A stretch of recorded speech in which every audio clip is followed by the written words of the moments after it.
section. Hi, I'm Claire and I grew up in Southfields, London, SW19. It was okay because I started my work at 13 and I left school at 13 just before my GCSEs. What was you doing for work? I was a controller in cab office.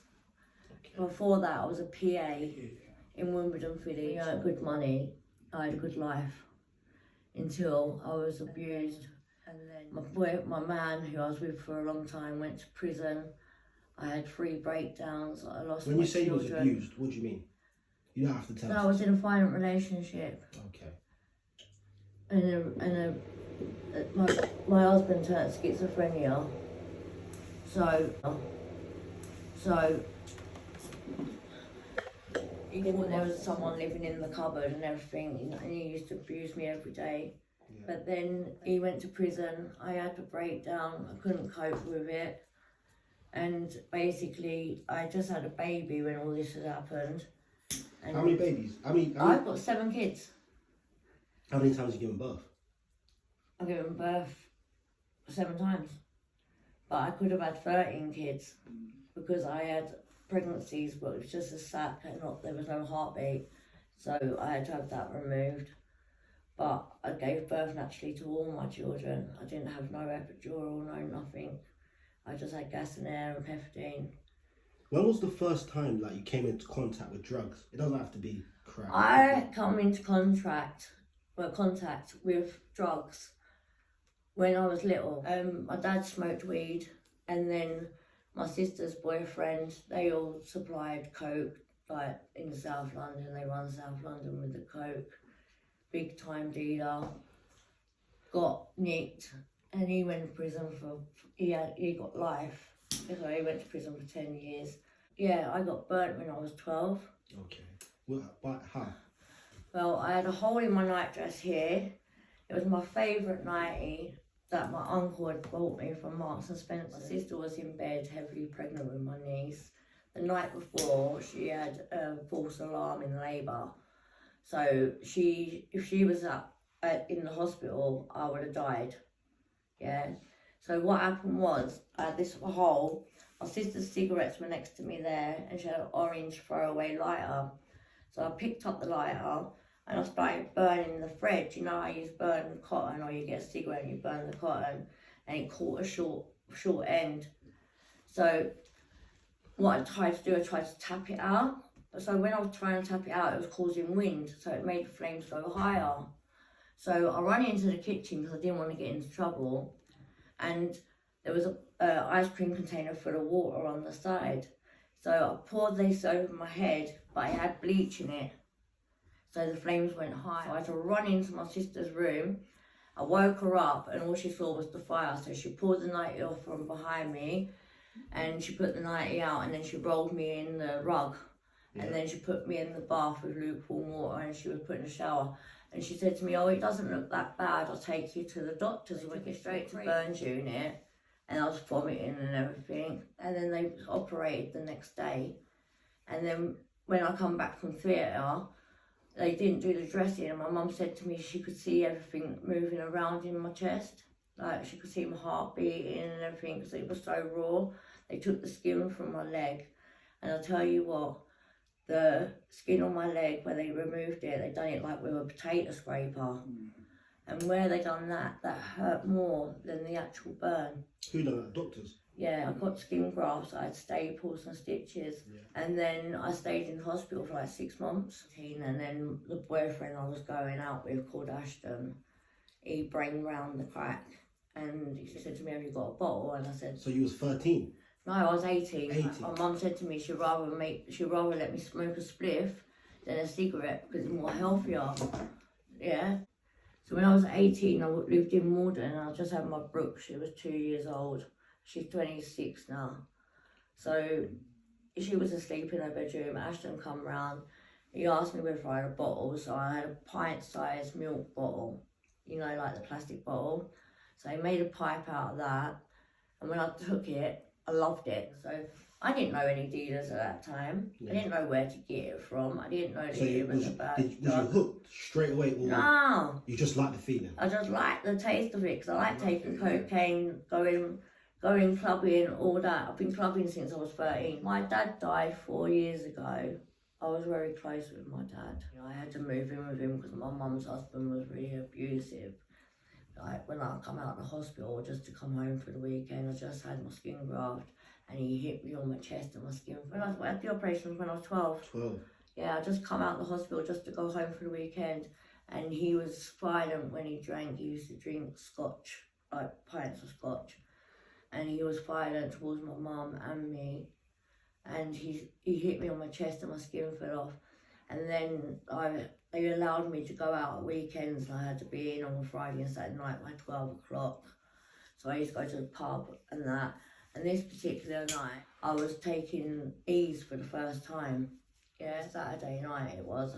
So I tried to sneak in at 4 o'clock in the morning, but where we lived, next to the front door was the toilet, yeah? So when I've got in and I've unlocked the door, I thought, fuck, I'm fucking being caught. You know what I mean? So I thought, oh, here we go. So anyway, I packed my bag, I've gone down Garrett Lane, looked in the pubs, found my dad in the pub. Lucky enough, he just got a 3-bedroom house, yeah? And there was nothing in it, just 2 rolls of carpet. And I moved in there with my dad, and we was cooking on the fire, egg and bacon on the open fire. And that's all we had. We didn't have no cooker, no nothing. But when I was living with my mum, I was a size 26. So imagine I was proper fat. I couldn't get a pair of Levi's to fit me. Yeah. When I moved in with my dad, all I ate was egg and bacon and cheese sandwiches, and there was nothing to eat in my dad's house. Yeah. You know what I mean? So I went proper skinny. I found out I was pregnant by this guy that I met in the horse and grooming tooting, an Irish guy called Nick. And I was going out with him. One day we was walking down, it was hot, it was summer. We was walking down the road to go to the petrol station on Merton Road, and we walked past St George's Park, so the sprinklers were going. And I only noticed, I said, what are you limping for? He went, ain't you noticed I got one leg shorter than the other? I thought, fucking hell. You know what I mean? Fuck me. Yeah. And I was thinking, I never noticed it. This is after 6 weeks of going out with him. Wow. So I thought to myself, my God. You know what I mean? He was a really good looking guy, and I thought, oh my God. When I got pregnant with my Brooke, he had a little girl, which he thought was his little girl. And basically it turned out that it wasn't his little girl. So when I turned around and said I was pregnant with Brooke, he didn't want to believe it. He said, it ain't mine. But I was 15, I could have done him for underage sex. You know what I mean? My auntie phoned him up, my cousin phoned up his mum. They weren't interested. A year later, when it's my Brooke's 1-year-old birthday, I was in Tooting Market with my friend Linda, buying some neck curtains. I seen him come walking through the market with someone else's little boy. So I said to him, funny enough, I see you fucking today because it's your daughter's birthday today. He went, she ain't my fucking daughter. All you are is a dirty slag. Yeah? Do you know what I done? I slapped him so fucking hard round his face, the whole market come to a standstill. Yeah? And you walked off crying. And I said to him, don't you ever come near me again. I can look after your child without you in my life. Yeah. I said, she can have a nice life. She's got 3 kids. You know what I mean? They've all grown up. And when they've grown up now, they're turning out good. That's good. Because it means that I've been a good parent. Have you ever wanted to stop smoking? I'm trying to stop now. I'm going to sign up for courses on Wednesday morning. I'm going to the shopping centre. On Thursday, I'm going to AA.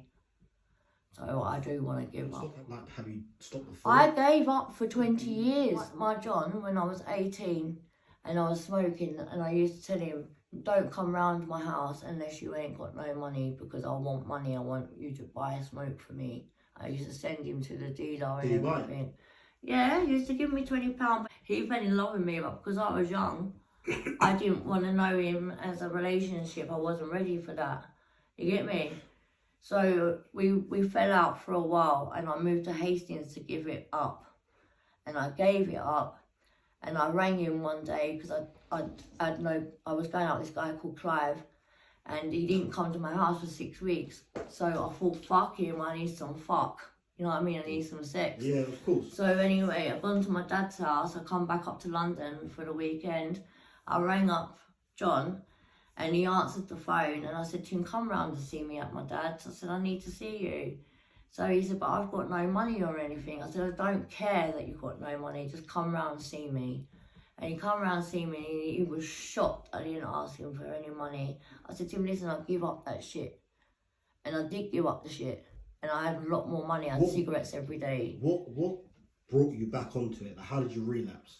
Tell us Because the story of the violence and the controlling, all the domestic abuse that I got, and the breakdowns, I wanted to. Is it mental health, like mental breakdowns? Yeah, I've got post-traumatic stress disorder. Okay. So I suffer with depression, like with anxiety and panic attacks. So I was doing cocaine, yeah. And what happened was my friend come into my flat and asked me, her husband just come out of jail. So they took heroin and crack. So she come in and she said, can we do a pipe in your kitchen? So I said, yeah. I had 3 grams of coke on the side. Yeah, but I had £1,600 or 16, I had a lot of money in my account. On my credit card, I had 6 grand. You know what I mean? I had money. How did you make money at this point? We had a fucking business. I sold my business. What was your business doing? Cab office. Oh, yeah. Yeah, we were chauffeuring. Okay. We used to take Peter Andre and all that kind of stuff, yeah? We had a big time business. So when my husband got sick, we had to give it all up. So I had the money in my account. You know what I mean? Yeah. So I built my life up, so that's how I gave it up for 20 years, but we was doing coke. Yeah. So I've got 3 grams on the side. She's come in and said to me, can we do a pipe in the kitchen? I said, yeah, of course you can. I smelt it. And I went, brought you back to I went to her, give me a little pipe. After you was clean? Yeah. So I tasted it, took the pipe. I went, come on, let's go Cash Point and go and get some more. I didn't think about washing up the cocaine that was on the side. You just went straight to I went straight to the Cash Point. She took me straight to the dealer. We bought like £100 worth of gear, and that's what I started again. And I've never... What year was this, if you remember? This is 4 years ago. Okay. So Yeah. tell them what year it is now. The year is 22. So this was 2018. And how many years have you been smoking for? What year did you start? I started when I was 18 What year was that? in... Oh, I don't know. I was born in 79. So 89, 99. Yeah, it's about 98.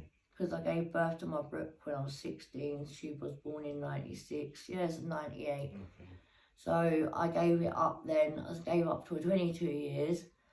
And then I started again. But I don't want to be on this shit. I want my life back. I want to be a normal person. Do you follow any religions or...? Yeah, I'm a Muslim. When did you turn into a Muslim? Well, I've been following Allah since I was like 16, 17. I've read the Quran and stuff like that. I think the Quran makes more sense than the Bible. So... Who introduced you to Islam? I worked in the cab office, so obviously I was around a lot of Asians. Okay. So obviously I learned the language a little bit. I can understand a bit, but I can't talk it. Okay. Because the language is too hard for me, difficult. It's tongue-tying. So do you pray? Yeah, but because I smoke and I drink, it's like I haven't been following it, but I do believe in Allah. Does the crack affect your religious beliefs or your ethics? No, or but morals? it's smoking, drinking. I shouldn't be doing that. Has the crack ever brought you to do things that you wouldn't do if you were sober? Yeah, I take pre-gabs as well. Take them and drink and smoke crack. I go and do cars. I do silly things like I'd go and have a laugh, but I'd go and walk miles, and me and my friends would be doing like shit that you wouldn't do when you're sober. You know what I mean? And I wake up in the morning and I think to myself, what the fuck did I do last night? Sometimes you don't remember? Sometimes I can't remember. Like the other night when you knocked on my door, yeah, and you said I didn't answer, I fell asleep on my bed. You know what I mean? That you was bringing me cigarette. I fell asleep on my bed. It was within 10 minutes I fell asleep. I don't even know how I got to my bed. I was up for 3 days. Are you scared of death? Do you ever think about dying while you're smoking? There's so many. Yeah, a lot of my friends have died recently. Have you been there when anyone's died? Yeah. Yeah. Does it not scare you? Does it not make you want to stop? Yeah, because my daughter the other day, funny enough, my 21-year-old, she turned around and said to me, she phoned me up, she don't really phone me up much. And she phoned me up and she went, Mum, she said, you know, the other day, she said, I was deeply thinking about if you died and what I would do, because she's my next of kin, right? And she said, like, I wondered what songs I'd play. She said, I'll play the song. Yeah, so I'll play some of the dancing songs because I know this is your favourite movie. And she said, I don't really feel like I will have an argument with either Auntie Annie or Uncle Mark because they've never looked after you in your life when you've needed support. And she said, but I love you and I would make sure that you have a nice funeral. And I said to her, listen, I ain't going nowhere yet. Yeah? I said, I ain't going nowhere yet. I said, I've got my little grandchildren to think of. You know, they're going to grow up. My Asif is 13, he's doing his GCSEs. My Amir, he's dancing, he was on TV. You know, my kids are doing well. But I put them in the right place by putting them into care because I couldn't cope. And their needs are being met now. But I want to keep it consistent with the contact with them. So by next year, I can start seeing them at weekends or I can take them out for a day out, like to Fort Park or wherever. But I've got to prove to them, the social services, that I'm giving up drugs. And this is why I've started to slow down. And I am signing up for the course. I'm signing up for the writing course so I can write my book. So maybe one day I'll be famous. Probably. You know what I mean? Yeah. Hopefully. Anyway, but I tell the truth. Thank you know for what I mean? Thank you for talking to me. That's all right, darling.